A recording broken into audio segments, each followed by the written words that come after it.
feel like to be part of the MCU? What did it feel like when you put your costume on for the first time? Being part of the MCU, honestly, is still kind of a bit surreal. I think just because I was a fan of the Guardians films specifically, first and foremost, and from the outside looking in, it was this kind of big, scary spectacle, and then it was a really lovely surprise to come in and be welcomed with such open arms, and then discover that the big, scary spectacle, and then to discover that that kind of big, scary spectacle is actually a set full of lovely people who have so much fun, while they're working, was a really, really lovely surprise. And putting on the costume for the first time really did kind of bring, the feeling that I was part of the MCU home. While it's still seeping in right now, I guess that was the real start of the journey, and certainly a massive part of feeling like the character. And I mean, our costume team are so insanely talented, and there are so many people that make up the costume department, and they did such a incredible job. So I'm really grateful to have collaborated with them.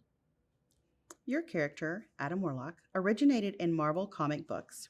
Did you research him in the comics, and what kind of discussions did you have with James Gunn about your character? I was really fortunate when it came to playing Adam Warlock that obviously the character is sort of pre-established, and given that he appears in the comics, there is kind of immediate sort of research material available to you. Of course, he's teased in the second movie, but the fact that he first appears, I think um, uh, I don't know what edition it is, but my agent was kind enough to get me a first edition of an Adam Warlock comic, so I have that in my house somewhere.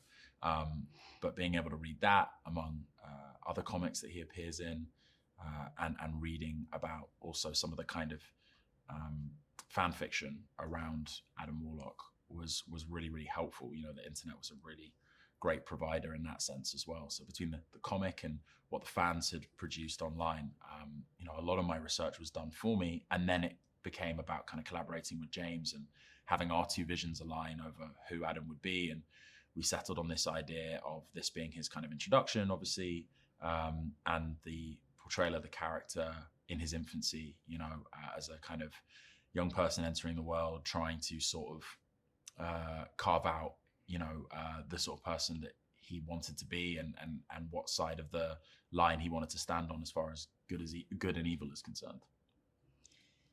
As you touched on, Adam Warlock is more like a child than an adult. As an actor, how did you approach bringing a childlike quality to him, and what was the most challenging aspect of that? Yeah, I think playing the kind of childlike aspects of Adam's characteristics, just allows you to kind of return to that kind of imagination-led sort of childlike fun that I think, is how I kind of got into acting, and to a degree how we all kind of engage with acting. I think, in some ways it's a psychological process, so you have to sort of think about, the formation of your characters, I think, from a kind of childlike starting point. So it was not a foreign concept to me preparing for the role. I think it's something I think about with all my roles. But playing the childlike qualities of Adam was fun. I think that's where a lot of the humor lied. And then I think it was about trying to manage, in a relatively short period of time, a kind of maturity arc, even in the context of this first movie, where, through his contact with various people and through various experiences in the film, he matures over time. What was it like working with the established cast? Was it helpful to have your process with them around? Massive. I mean, invaluable, honestly, to have people as experienced as the, Guardians Legacy cast are, offering you advice and, helping you out, and being able to speak to, really particular things about what it's like to shoot movies of this nature was huge for me as a young actor coming in and being the new guy. I really, really lent on them. Chris, especially from day one, was uh, so supportive, and was in every sense a leader and a role model on set. So I was really grateful for him in particular. But everyone was fantastic to me, honestly, and they really kind of made me feel part of the group while we were shooting. How did the practical sets inform your acting? I don't know if I've ever been on a film with more impressive practical sets than this. Just amazing. I think the assumption is that there's a lot of green screen. You're doing kind of virtually everything against a blue screen or a green screen. And I got to say, it's wild to be in scenes of this nature and have sometimes 90% of the world around you kind of practically there, physically there. And the way the camera team kind of embed themselves into that set and kind of sort of blend in.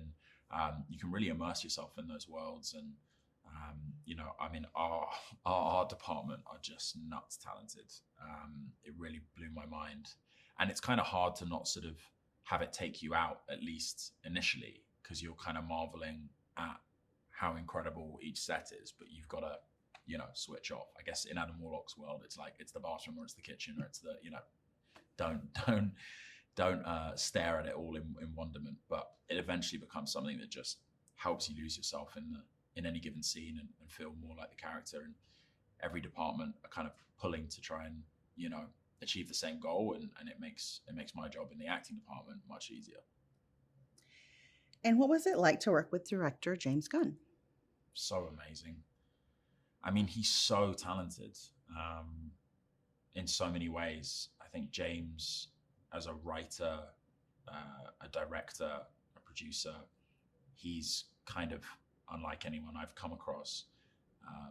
Don't think I've ever seen anyone with such a kind of realized and confident vision of what they want, in advance of trying to kind of execute it. He storyboards the whole movie well before we get to set. He's got the playlist, the soundtrack, I should say, sorted before, maybe even the script is fully finalized. His process makes for, I think, not just a really, really sort of successful outcome, but a really fun experience too. And he surrounds himself with really wonderful people. It's a prime example of the fact that you can make a movie on a certain scale under a certain amount of pressure at a certain level without compromising on the experience for the people who you're working with and the well-being of those people. I think he really cares about people having a good time and people being taken care of in the process. And that shouldn't be overlooked. I think that's a really valuable quality that he brings to his movies. What can audiences look forward to when they see this film? I think audiences can probably look forward to one of the most kind of balanced films in the Marvel universe that I've seen, as far as its blend of kind of, sentimentality and I suppose just pathos and emotion with comedy. It really is a laugh and cry movie with so many twists and turns and subversions of expectations. And there are just some amazing performances in this on the drama and the comedy side. That's what I was really struck by, when I watched it recently for the first time. It's just chock full of incredible performances. Lastly, if you could describe Guardians of the Galaxy Volume 3 in one word, what would it be and why?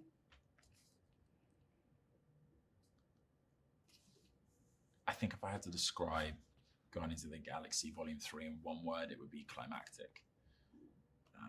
It really does feel like the perfect kind of crescendo to what has been, a 10-year journey, over a 10-year journey for, James and the original cast. And it's a wonderful send-off to some characters and a brilliant tribute to, I think, the unique qualities of this really zany, weird, and heartfelt, trilogy of films. It's kind of the perfect last note.